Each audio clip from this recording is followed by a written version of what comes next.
imigisha tubonera muri Kristo Yesu, imigisha igera nko kuri 5. Umugisha wa mbere, twagiriwe uwo mugisha wo kugira ngo tuba baragwa kandi turaganwa na Kristo ibyasezeranijwe. Gusenga everyday, gusenga buri munsi. Nusenga uzanesha, nunanigwa gusenga uzaneshwa.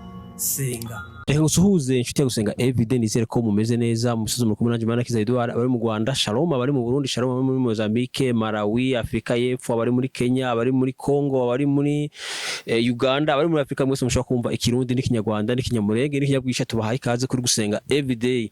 Abari ku mugabane w'Uburayi tubahaye ikaze kuri Gusenga everyday, ari ku mugabane wa Amerika tubahaye ikaze kuri Gusenga everyday, ku mugabane wa Asia tubahaye ikaze kuri Gusenga everyday, abari ku mugabane wa Oceania tubahaye ikaze kuri Gusenga everyday. Nkuko mura kuri kamera za Gusenga everyday kumwe n'umutumigwa. Muraho neza, amakuru yanyu meza. Mwatangira musuhuza abantu munabibwira. Murakoze cyane. Amazina nitwa Ruzigamangira Bakunzi Amoni, ndi umupapa, mfite abana 4 na buzukuru 3. Ndi umupasitori mu itorero iriba ry'Uwambaje. Ndumva ari ibyo ngibyo byo kubibwira. Nishimiye kubana namwe kuri channel ya Gusenga everyday. Uko abonye ubutumire byaranshimishije kugira ngo tubane namwe dusangire ijambo ry'Imana. Imana duhaye umwanya, turayishimiye ishimwe. Nakoze cyane. Turashimiye ko mwitabiriye ubutumire, mwatangira musenga Imana. Mana data mu izina rya Yesu umwami wacu, turagushimiye, turaguhimbaje. Tugushimiye igitondo cyiza cy'umugisha duhaye kugira ngo tubashe kuba turi aha ngaha, kandi tubashe kuba tubonye uyu mwanya wo kugira ngo tuganire ijambo ryawe. Ni amahirwe adasanzwe, ni privilege kugira ngo tube dukora umurimo wawe Mana ishobora byose. Hari byinshi bihamagaye abantu barimo gukora, ariko kukwitangira no kugukorera ni ingenzi kandi ni by'ingirakamaro. Rero kuba turi aha ngaha umugambi wawe, kandi uwo mugambi wawe ndabizi ko kuza kugerwaho kuko ni ubushake bwawe. Urakoze kuri kumwe natwe kandi udufasha mu ijambo ryawe tugiye kuganira, aritwe tugiye kuriganira ndetse n'ababyumva ribafashe aho umuntu wese aherereye, ijambo rigira iryiwe. Urakoze kuzemeye kandi ubikoze mu izina rya Yesu umwami. Amen. Amen. Tuguhaye ikaze. Urakoze cyane. Nkuko nari mbivuze, ndishimye kuba ndahangaha uyu munsi kuri channel ya Gusenga everyday. Ni channel tuzi kandi dukurikira kandi dukunda, idufasha rwose. Nagambiriye kuza gusura umushumba, umupasitori wacu, umwari w'ishuri rya Bibiliya, ari nawe umuyobozi w'icano. Tuvuganye nawe yambwira ko yarwaye, nimba ngomba kumusura. Gahunda rero arambwira ngo twaganire ku by'Imana. Rero nashimye ko bashije kugera hano kamubona, kuko yangiye umumaro, bamugiriyeho umugisha cyane. Umwaka wa 2006 kugeza 2007 ishuri ryitwa Great Lakes Region Bible College yatubereye umwarimu mwiza cyane, hamwe n'abandi barimo ba representa wacu neza kizunda abantu, barimo ba pasiteri by'abagabo Serukiza, barimo na Bulambo David. Tuganira ijambo ry'Imana. Muri ubwo butumire batubwiye ko tugomba kuganira ijambo ry'Imana. Tekereza ko turi buganira ijambo ry'Imana ryo mu gitabo, mu rwandiko Paulo yandikiye Abaefeso. Rwandiko Paulo yandikiye Abaefeso igice cya mbere umurongo wa 3 kugeza nko ku murongo wa 11. Abaefeso igice cya mbere umurongo wa 3 kugeza ku wa 11. Bibiliya avuga ngo Imana y'umwami wacu Yesu Kristo ari nayo se ishimwe, kuko yaduhereye muri Kristo imigisha yose y'umwuka yo mu ijuru, kuko yadutoranije muri we isi itararemwa, kugira ngo tube abera tutariho umugayo imbere yayo.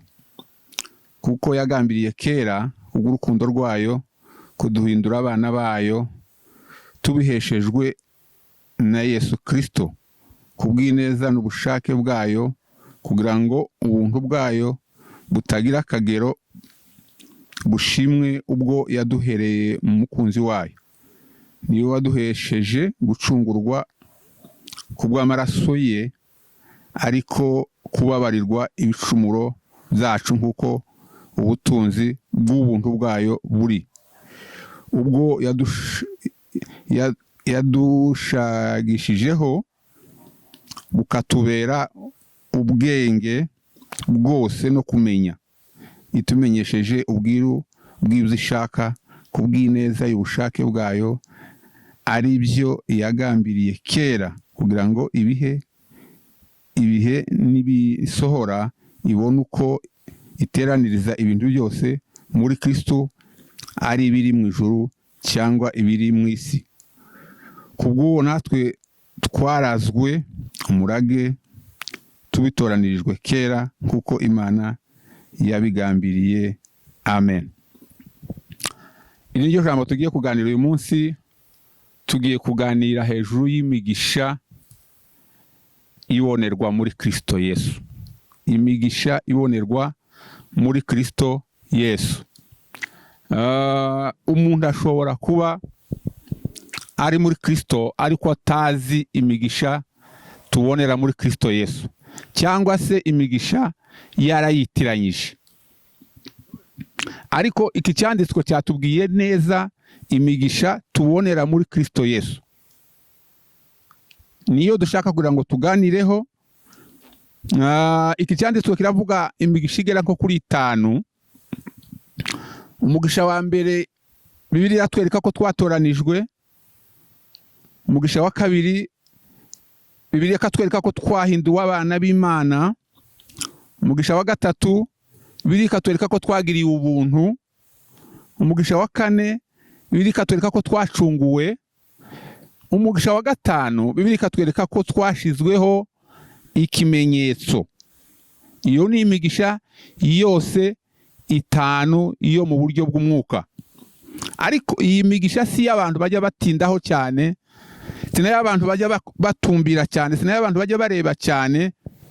Bareba imigisha isanzwe yo mu buryo bwo mu mubiri, niyo abantu barebaho. Ndibuka hari umuririmbyi waririmbye, yaririmbye umusore witwa n'umupastori witwa Beni n'umudamu we Chance, baririmbye indirimbo ivuga ngo kare mu museke. Baravuga ngo kare mu museke ngo njya mbona abantu biruka ngo bashakana umwete ibyo muri ubuzima. Mbona abantu biruka bashakana umwete ibyo muri ubuzima, amanywa na nijoro ngo banyanyagiza imbuto zabo, ngo babibira mu mubiri, ngo bashaka inyungu z'igihe gito. Amanywa nijoro banyanyagiza imbuto zabo, babibira mu mubiri, bashaka imbaraga cyangwa se bashaka imbuto z'igihe gito. Ariko aravuga mu ijambo ryiza, bararimba ngo nje nabwiye Uwiteka ngo uri Imana yanjye, ngo nta mugisha nzabona, nta mugisha nzabona atari jewe. Nabwiye Uwiteka ngo uri Imana yanjye, nta wundi mugisha nzabona utari wewe.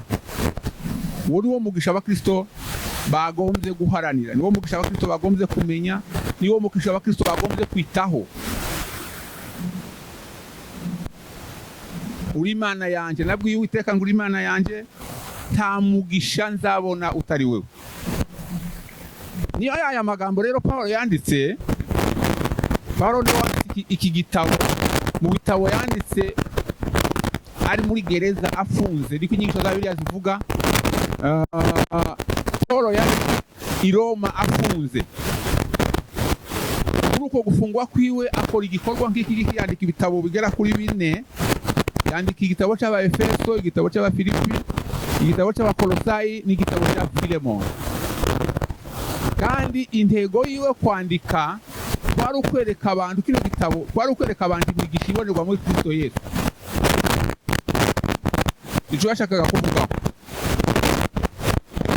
Igitangaza umuntu kuba afunze atekereza kwandika ibitabo binyibutsa ari umwarimu watwigishije umunyamerika, aratubwira ngo umudamu we yaramubwiye ngo ko ndeba ushaje ngo ariko utari mu kwandika ibitabo, urashaka kuzandika ibitabo nawe ugeze muri gereza cyangwa se ugeze ku musego urwaye, uzandika uri ku musego urwaye umaze kuba umusaza. Aratubwira ati iki gitabo ndimo kubigishirizamo nico nanditse umugore amaze kumva iyo nama.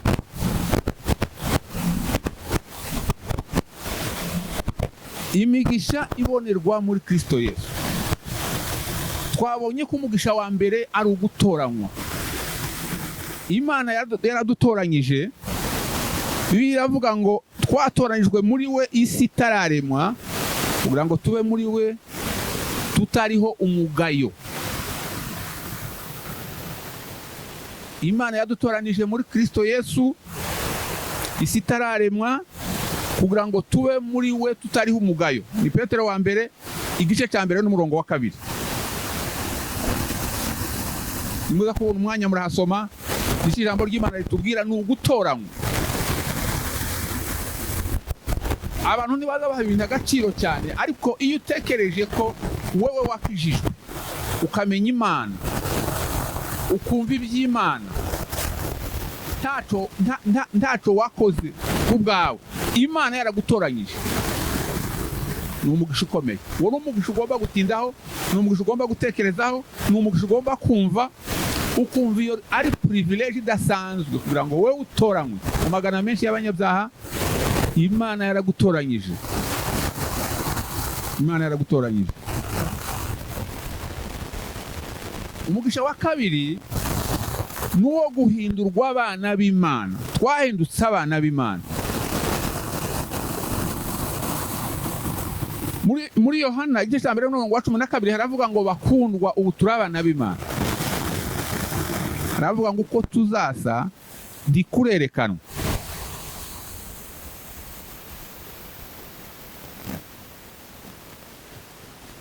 Kurerekanwa, ariko Kristo ni yerekanwa tuzasa nawe. Turi abana b'Imana. Guhinduka umwana ubisanzwe umuntu azabyara abana biwe ukagira abana bawe, ariko hari ico bita adoption. Niko uguhinduka umwana ukaba umwana w'ababyeyi batakubyaye, ukaba adopted.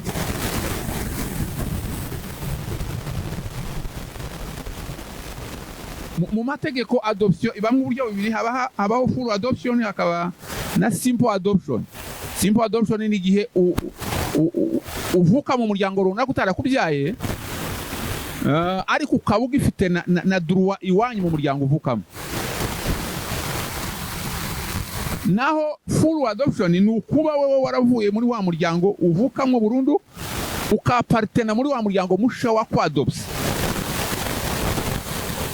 Niyo mpamvu haraho birizivuga ngo ntitukira abacu ngo twiyobore. Donc ibyo twari turimo nawe twitwaga mbere ntabwo ariko bikimeze. Ntabwo ariko bikimeze. Biravuga ngo uyu muntu ari muri Kristo Yesu aba ari icyaremwe gishya. Byakera biba bishize rwose ngo bibaye bishe. Tuba twaravutse mu buryo bundi busanzwe.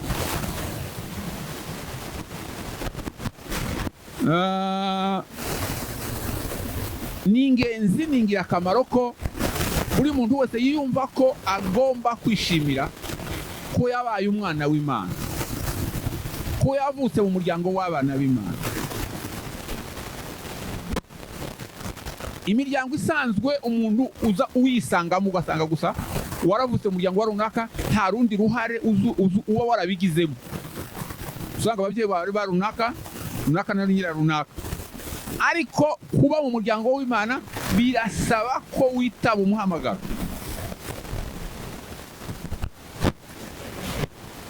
Birasaba kuko habaho acceptance, ukemera.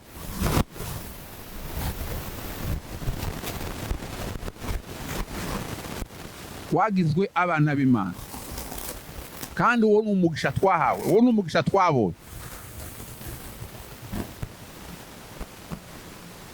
iyo ni imwe mu migisha twavuze ibonerwa muri Kristo Yesu, itari imigisha iyi palpable ingi abantu babona ya buri munsi.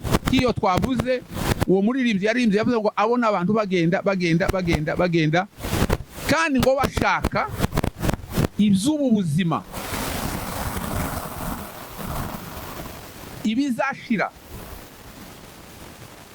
ibitazatinda.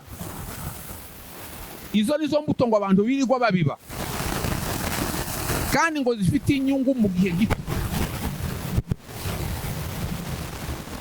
Ariko yavuze ngo nabwiye Uwiteka ngo uri Imana yanjye, nta mugisha, nta wundi mugisha nzagira. Umugisha wa kabiri tuvuze ni ukuba abana b'Imana. Umugisha wa gatatu ni ubuntu twagiriwe. Ubuntu twagiriwe ni umugisha wo kugirirwa ubuntu. Nta kintu wakoze, nta kintu nanjye nakoze. Ubundi ubuntu icyo bisobanura, ubuntu mu ndimi z'amahanga baravuga ngo ni unmerited favor. Ni favere wagiriwe utari ukwiriye. Icyo ni kimwe n'ubusobanuro bw'ubuntu, ni unmerited favor. Ikindi kandi ubuntu bisobanura ko nta kiguzi watanze kucyo wahawe. Uwo ni umugisha. Iyo ubona uriho uvuga ugenda, nta ruhare wagize kugira ngo bibe bimeze bityo. N'uyu munsi kuba twicaye aha ngaha ni mu mugambi w'Imana, si mu bubasha n'ubushobozi bw'umuntu. Bibiliya iravuga ngo ibyo dukora byose ntacyo na kimwe twakwishoboza. Bibiliya iravuga ngo dushobozwa byose na Kristo uduha imbaraga. Uwo ni umugisha wa gatatu, ni umugisha w'ubuntu twagiriwe. Ariko hano umuririmbyi waririmbye aravuga ubwo ni ubuntu wagiriwe, ariko acana akarongo aravuga ngo ubukoreshe neza. Ubukoreshe neza, ukoreshe neza ubwo buntu wagiriwe. Ntabwo ari byo, nta nubwo bikwiye ko ufata ubwo buntu ngo ubufate nkaho budafite agaciro. Ibyo bavuga ngo ni for granted. Ubyirengagize, ureke kubishyira mu bitekerezo. Iyi ni imigisha twahawe tutari dukwiriye. Umugisha wa kane ni umugisha wo gucungurwa. Gucungurwa, twaracunguwe. Bibiliya iravuga muri Yesaya ibice 53 umurongo wa 4, iravuga ngo ni ukuri intimba zacu ngo nizo yishizeho, ngo imibabaro yacu niyo yikoreye. Intimba zacu nizo yishizeho, imibabaro yacu niyo yikoreye. Bibiliya iravuga ngo utarigeze kumenya icyaha yahindutse icyaha ku bwacu. Twebwe ibyari bituriho, ibibazo twari dufite, Imana ibishyira ku mwami wacu Yesu Kristo kugira ngo aje mu mwanya wacu. Twaracunguwe.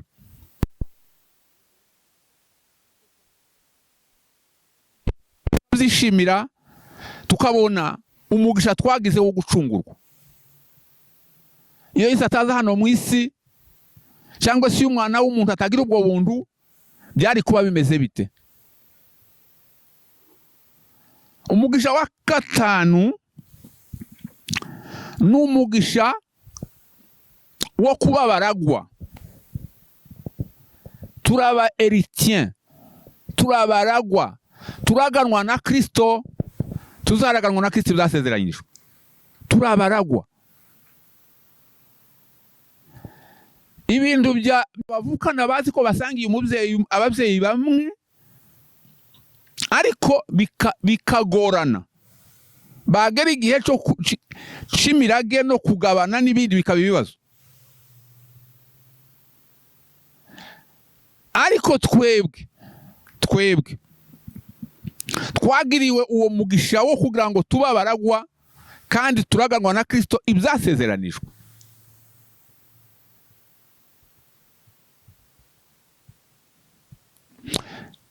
Umugisha wa nyuma muzo tugiye kuvuga ntabwo ari wo wa nyuma, ni imigisha ni myinshi ibonerwa muri Kristo Yesu, ariko mu byo dusomye hano hariho umugisha wo kuba twarahawe umwuka wera w'Imana, kandi ngo umwuka wera twahawe ni ikimenyetso. Ni umwuka wera twashiriweho nk'ingwate.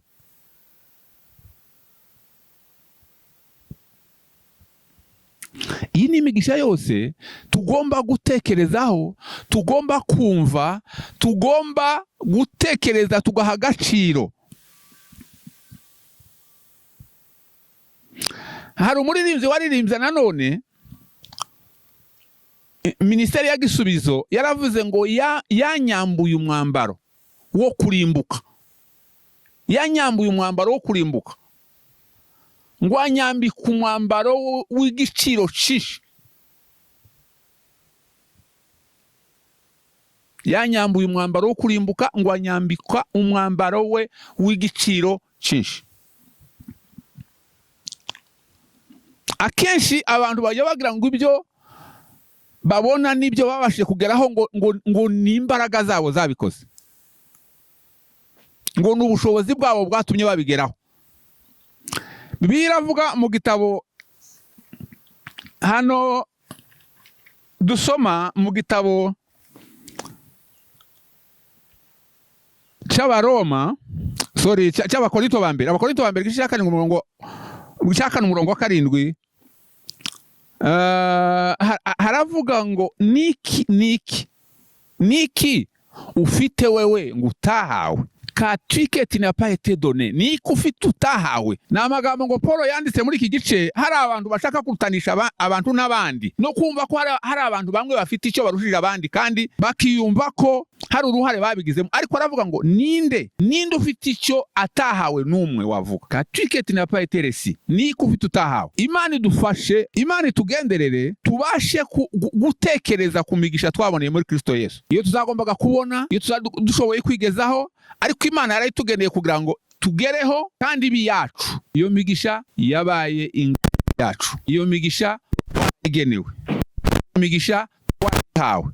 Dukwiye kubyishimira, dukwiye kubiha agaciro, dukwiye kubona kuko bidasanzwe. Cyane cyane amaso yacu akaba ari byo natumbira, akaba ari byo areba. Amaso yacu adatumbira gusa kuri iyi migisha, iyi tubona y'igihe gitoya izarangira. Mu rwandiko rw'Abakorinto ba mbere nanone 15 umurongo wa 19 haravuga ngo niba ari muri ubu bugingo twizera Kristo, muri ubu bugingo, Bibiliya ijambo ry'Imana nibivuga neza, iravuga ngo niba twizera Kristo muri ubu buzima gusa, ngo turabo kugirirwa impuhwe nk'abandi bose, ngo si c'est dans cette vie seulement où nous espérons en Christ, nous sommes les plus malheureux de tous les hommes. Ubuzima turimo ariko butuma twizera Kristo, ngo bigarukira ahangaha, tubona ibyiza, tubona ibidushimishije, tubona ibyo dukeneye, ari byo mpamvu yo kwizera Kristo. Biravuga ngo turabo kugirirwa impuhwe nk'abandi. Ariko icy'ingenzi ni uko tumenya imigisha twaherewe muri Kristo. Ubwa mbere niyo igomba kuza bwa mbere. Biravuga ngo mushaka ubwami bw'Imana no gukiranuka kwayo, ibindi muzabyongererwa. Mushaka ubwami bw'Imana no gukiranuka kwayo, ibindi muzabyongererwa. Ariko twebwe inyongezo, ibyo twongerwa nibyo turi mu guheraho, nibyo turi mu gutindaho, nibyo turi mu guha agaciro, nibyo turi mu gutekereza amanywa nijoro. Ariko kuba Kristo dukwiye kubanza gutekereza iby'ingenzi. Mushaka ubwami bw'Imana no gukiranuka kwayo, ibindi muzabyongererwa. Mu mategeko hari principe zivuga ngo l'accessoire suit le principal. L'accessoire suit le principal, ni ukuvuga ngo iby'ingenzi bikurikirwa n'ibindi bibishamikiyeho. Ibindi dufite uburenganzira bwo kuzongererwa, dufite uburenganzira bwo kubihabwa, twarabigenewe kandi ni ibyacu. Ariko icyambere tubanze twite ku bijyanye n'umwuka. Ijambo ry'Imana ibyo ritwereka, ibyo riduhugura, ibyo ritwigisha, nibyo dukwiye guha agaciro, nibyo dukwiye kumva bwa mbere, nibyo dukwiye kwitaho, nibyo dukwiye gucaho umurongo. Binyibukije hari umugabo ngo wakoraga mu kigo cy'imisoro ngo abona ubutumwa baraza baramubwira ngo Imana yavuze ngo ugomba kwikorera, ugomba guhaguruka ugakorera Imana. Baravuga ngo azakorera Imana ashaje. Sinosigaye amafaranga, sinosiga ubuzima bwiza mbayemo ngo nsezere ngo ngiye gukorera Imana. Ati nzayikorera nshaje. Iyo myumvire bene data nayo irababaje. Iyo myumvire irababaje, kumva ko iby'Imana aribyo bigomba gusigara inyuma, aribyo ugomba gukora ku munota wa nyuma mu busaza bwawe, utakoreye Imana ukiri muzima ugikomeye, ngo wumve uwo mugisha wahawe, ngo wumve ubwo buntu wagiriwe. Umubwiriza aravuga ngo uje wibuka umuremyi wawe mu minsi y'ubusore bwawe. Iminsi mibi itaraza, mu minsi y'ubusore bwawe, iminsi mibi itaraza. Hari igihe uzogera ushobora kuvuga ngo iki kintu nifuzaga kugikora ariko sinkigishoboye kugikora.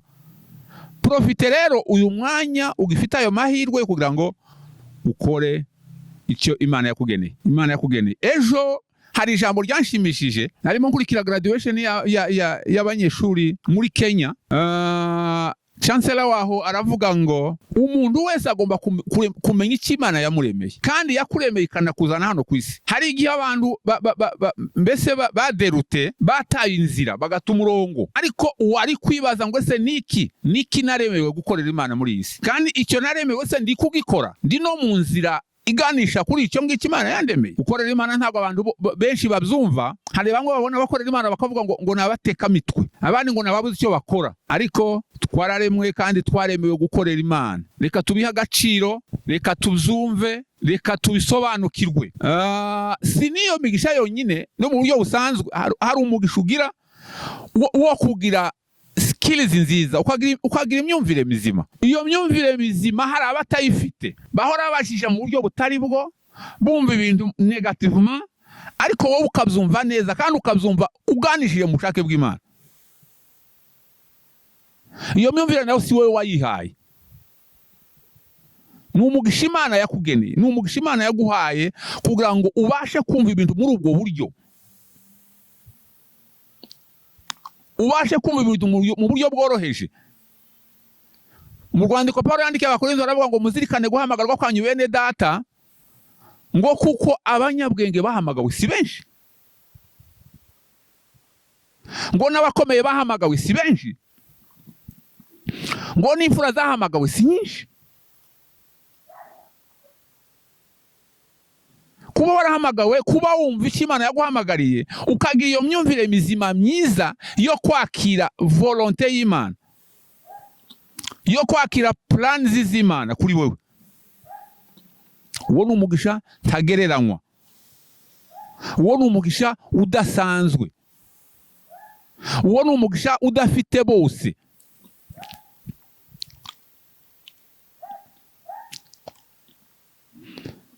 Reka tuje kuri mu gitabo cy'Itangiriro turebe niba twarahawe umugisha. Uwo mugisha wahekera kuri twebwe, wagarukira kuri twebwe, ariko twahawe umugisha wo kubera abandi umugisha. We are blessed to bless others.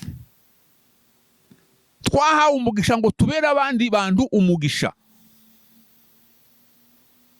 Icyo ni Imana igushakaho. Imana niko yabwiye Ibrahimu, yaramuhagurukije imukura mu reka dusoreze hano mu gitabo cy'Itangiriro, kuko narembi va mu gihugu cyanyu, usiga umuryango wanyu n'inzu ya so, ujye mu gihugu nzakwereka. Nzahindura ubwoko bwawe, nzaguhindura ubwoko bukomeye, nzaguha umugisha, nzogeza izina ryawe, uzabe umugisha, kandi nzaha umugisha uzakwifuriza umugisha, kandi uzakuvuma nzamuvuma, kandi muri wewe niho imiryango yose yo mu isi izaherwa umugisha. Bene data, twavuze ngo imigisha ibonerwa muri Kristo, twavuze imigisha igera kuri 6. Twavuze umugisha wo gutoranywa,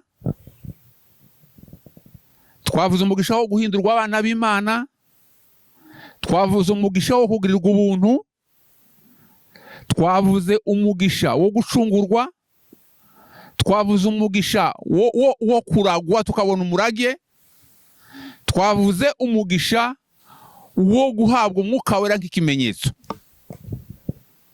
Iyo ni imigisha yose twabonye tutarishuye ni faranga na rimwe. Ariko hano noneho nk'uko Imana yabwiye Iburahimu, natwe uyu munsi biravuga ngo, niko yabwiye Iburahimu ngo imiryango yose yo mu isi izaherwa umugisha muri wewe. Nawe ufite gusharinga uyu mugisha Imana yaguhaye, ukawusangira n'abandi, ukawusangiza abandi, ukawifuriza abandi uwo mugisha. Icyo gihe rero uzaba ugeze ku bushake bw'Imana. Ntabwo twahawe uwo mugisha cyangwa si imigisha kugira ngo tuyicarane, tuyinjoyinge gusa, tuyishimire gusa. Oya, twahaye umugisha kugira ngo dutere intambwe, tubere abandi umugisha. Imana izadufasha, Imana izatugirira neza, tubaye umuyoboro. Kuko muri twebwe harimo ubutunzi, harimo ubutunzi Imana yashize muri wewe, kandi ubwo butunzi abandi bantu bakeneye, kandi wowe ukaba umuyoboro wo kuva muri wewe ubwo butunzi bukagera mu bandi. Imana idufashe, Imana itugirire neza, abo twabashije guterana mwese hirya no hino. Iri jambo ryari rije muri iki gitondo kugira ngo turisangire kandi turicukumbure, twumve cyane ibirenze ibyo twumvise ahangaha, twumve cyane ibirenze ibyo dusobanuriwe hano, kandi ntitwumve kuko abantu bumve nk'amadisikuru yandatambuka. Wumve ko ari ijambo ry'Imana ryaje ari ku bwawe, ryaje rifite intego, kandi rikeneye ko wewe umutima wawe ukinguka kugira ngo wakire iryo jambo. Reka dusenge dusoza, ariko icyo ngarukaho cyane cyane ni ikihe? Ni ukubaho nimba twaragasaniwe tuhabwa iyo migisha yose twavuze muri Kristo Yesu, nuko natwe tugomba kubera abandi umugisha, tutabera abandi ibibazo. Ushobora kubana n'abandi ukaba ikibazo muri sosiyete, ukaba ikibazo muri communauté, ariko bera abandi umugisha. Uwo mugisha wawe Imana yatanze kuri wewe uzaba ubaye expanded, uzaba ugazutse, uzaba ugeze kuri. Mana Data, mu izina rya Yesu Umwami wacu, ndagushimiye, ndaguhimbaje, ushimiye kubw'iki gitondo cyiza waduhaye, ushimiye ku gitondo cyiza watugeneye, ushimiye abo twabanye ahangaha tuganira ijambo ryawe. Mana, iri jambo twarivuze nk'abantu, ariko wowe Mana yacu urigazure mu mitima y'abantu, ubahe kumva no gusobanukirwa no gusesengura no gucukumbura, cyane cyane no kumva ko ubushake bwawe bugomba kuba hano mu isi. Niko bivuga ngo ibyo ushaka bibe mu isi nkuko biba mu ijuru. Ubushake bwawe hano ku isi, kandi abantu bahishurirwa ibyo wakoze. Wakoze byinshi ku bwacu, ariko abantu amaso ntabasha kubibona, ntanabasha kumva ngo babitekereze mu mitima. Ariko n'ubuntu bwawe nanone kugira ngo uduhishurire. Dukeneye revelation spirituelle, dukeneye revelation generale. Mana ishobora byose, ubane natwe kandi udufashe, kandi utwumvishe, kandi uduhe gusesengura ubushake bwawe. Wakoze Mana yacu kuba tugeneye uyu mwanya kugira ngo dusangire, kandi turabizi kuko ibyaganirwa ahangaha byose biri mu bubasha n'ubushobozi bwawe. Twebwe kuvuga ni ukwacu, ariko kwagura ni ukwawe. Dusabiye icyano mu izina rya Yesu Umwami wacu ngo ubahe imbaraga zo gukomeza kuvuga ijambo ryawe no gukomeza gukwiza ijambo ryawe hirya no hino. Abatararimenya nabo barimenye, Imana igira neza, barimenye kandi bamenye ubushake bwawe. Ufashe umuyobozi w'icyano, ufashe abandi bakorana bose, mu izina rya Yesu Umwami tubasabiye umugisha wawe ngo ube kuri wo kandi ubomeho none n'iteka ryose. Turakwizeye kuko twumvise kandi twemereye, ni mu izina rya Yesu umwami wacu dukunda, amen. Amen. Reka tugushimire tukubwire ngo Imana iguhe umugisha. Reka dushimire nawe warubanye natwe muri kiganiro tukubwire ngo Imana iguhe umugisha. Sinzi ko hari ikindi wakongeraho. Murakoze cyane, naje ndabashimiye rwose ku ikaze nziza mwaduhaye n'icicaro ciza no gusangira ibyiza byo mu mwuka. Imana ibahe umugisha. Murakoze cyane, reka tubabwire ngo ikiganiro ubutaha. Shalom, shalom.